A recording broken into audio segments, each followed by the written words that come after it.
Yellowstone Supervolcano in Wyoming had a double earthquake today, magnitude 3.1 and magnitude 2.5 just an hour and a half later. We know that it's one of the many supervolcanoes of the Earth, over 21 supervolcanoes. It's one of the most dangerous, and it had last exploded 2.1 million years ago, 1.3 million years ago, 640,000 years ago. These were the three last super eruptions, and ever since the 70,000 year ago lava eruption, it's had another 80 eruptions since then. But what is going on there now? Well, we're going to take a look at what the Yellowstone Volcano Observatory has to say. We're going to see the maps as well. It's, as we know, the assessment, they have the hydrothermal volcanic earthquake activity that they're following with their Yellowstone Volcano Observatory, and we'll see what they said about what happened there today, June 28th, 2021, the day that Porkchop Geyser exploded. Kindly support my Patreon account since YouTube has again demonetized my YouTube channel. The daily posts are 5 videos daily, and they are totally different from what I have on my YouTube channel. Thank you so much for your support and that you find all my content so interesting. You'll find the Patreon account details in the description box below.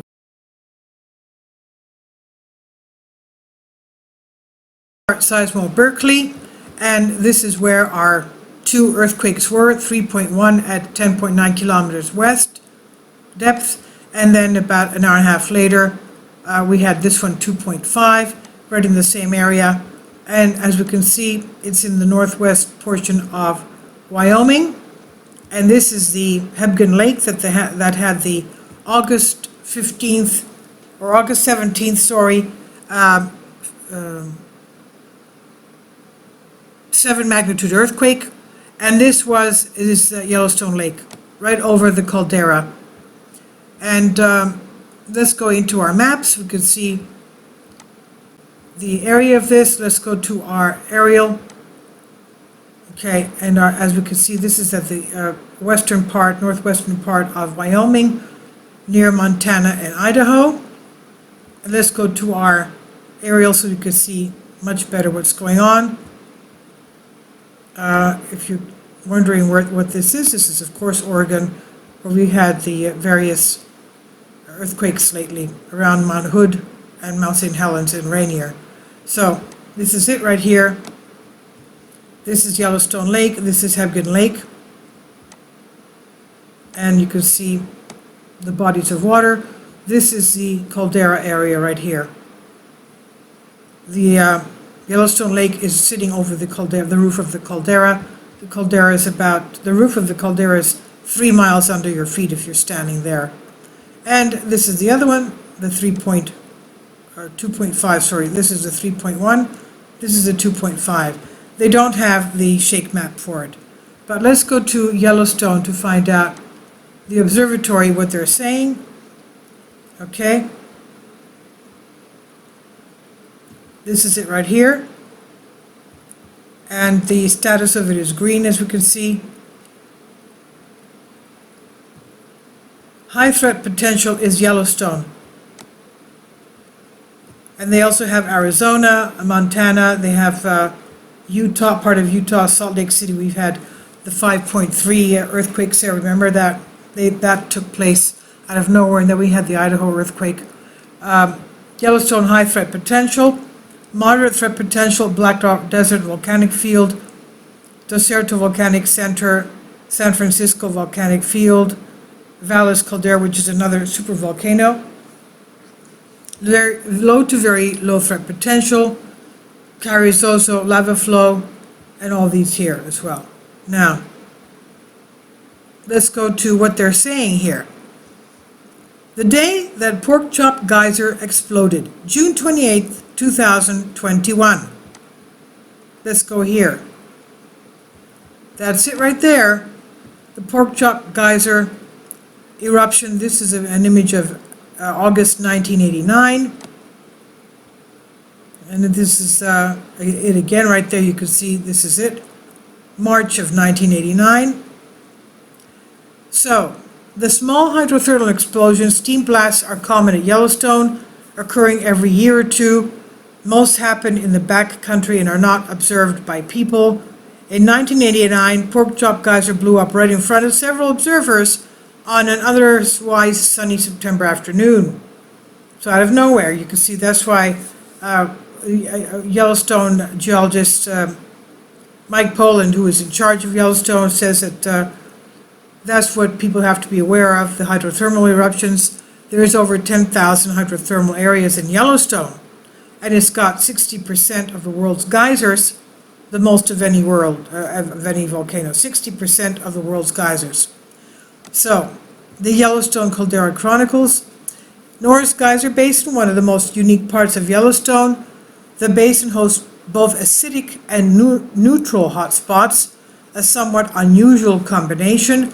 It's the location of some of the hottest temperatures recorded in Yellowstone, and is home to both the largest acidic geyser in the world, the Echinus Geyser, and the tallest geyser, Steamboat Geyser. And in 1989, it was the site of the very well documented hydrothermal explosion. Before 1985, Porkchop Geyser was a small pool about 10 feet across, 3 meters across, and shaped, not surprisingly, like a pork chop. Eruptive activity was irregular, sometimes with years of quiescence.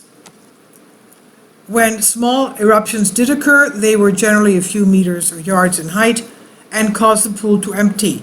The eruptions came from a triangular-shaped opening, only a few centimeters, 1 or 2 inches in size. This vent acted like a throttle, keeping the geyser eruptions from becoming too large.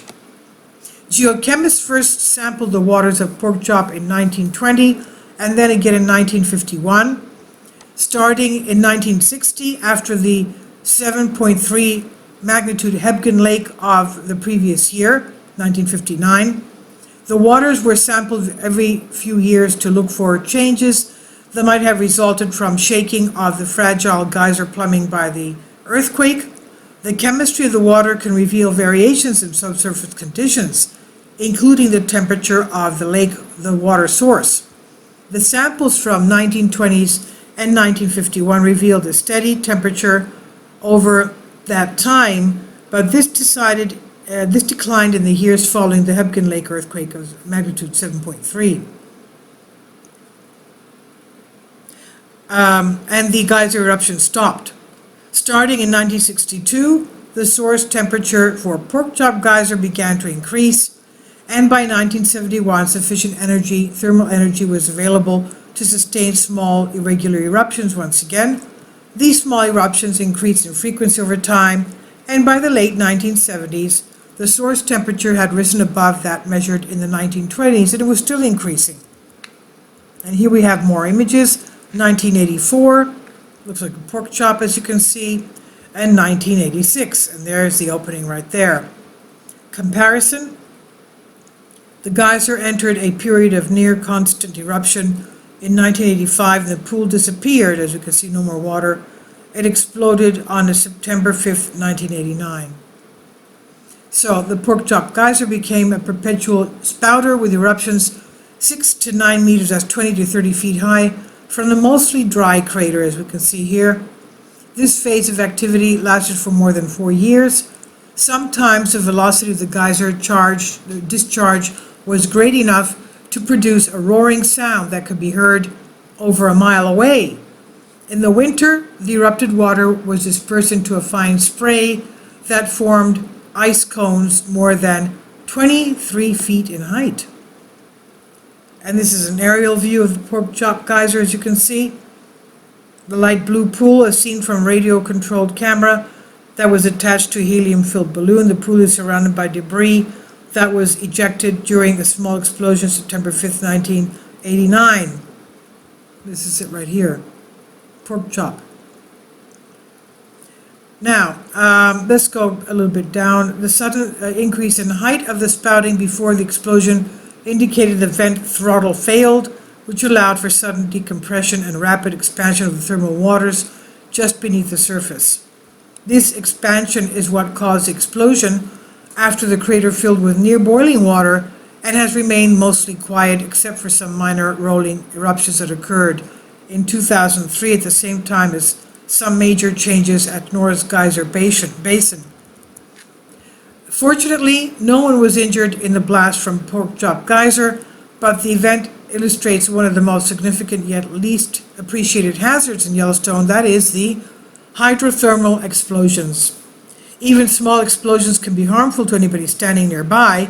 These sorts of events usually happen in the backcountry and are not witnessed by people, but occasionally they occur in developed areas like the 2018 explosion of Ear Spring Geyser near Old Faithful, which in addition to rocks ejected several decades worth of garbage that had fallen or was thrown into the pool. This is one of the reasons visitors are advised to stay on boardwalks and keep a safe distance from the thermal features.